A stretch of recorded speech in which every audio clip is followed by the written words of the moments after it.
so එකයි since එකයි තාම ඔයාලට පැටලෙනවද මගේ පුතේ? එහෙම නැත්නම් as එකයි so එකයි තාම පැටලෙනවද? හරි. එහෙනම් මෙන්න විසඳුම. so ඒ වගේම since as මෙන්න මේ කියන පද තුන ඔයාලට ටිකක් පැටලෙනවා නම් අපි since එක භාවිතා කරන්නේ. එහෙම නැත්නම් අපි as එක භාවිතා කරන්නේ හේතුවට මුලින්. හේතුවට මුලින්. දැන් උදාහරණයක් විදිහට මට අසනීපයි.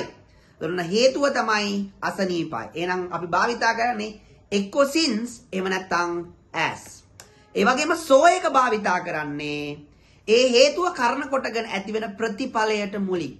ප්‍රතිඵලයට මුලින් තමයි මොනා කරන්නේද? so එක භාවිතා කරන්නේ. දැන් අපි කියනවා මට අසනීපයි ඒ නිසා මම ඉස්කෝලේ ගියේ නැහැ. I'm not feeling well so I didn't go to school. so I didn't go to school. ඔන්න ඒක ප්‍රතිඵලය. කලින් හේතුවේ ප්‍රතිඵලය නිසා තමයි ඉස්කෝලේ ගියේ නැත්තේ. ඔන්න එහෙනම් ප්‍රතිඵලයට මුලින් තමයි අපි මොනා කරන්නේද? so එක භාවිතා කරන්නේ. එහෙම නැත්නම් since එක හෝ as එක අපි භාවිතා කරන්නේ යම්කිසි හේතුවක්. අන්න ඒ හේතුවට මුලින් තමයි අපි භාවිතා කරන්නේ. අර වාක්‍යෙම අපි හදලා බලමු. since I'm not feeling well, I didn't go to school today.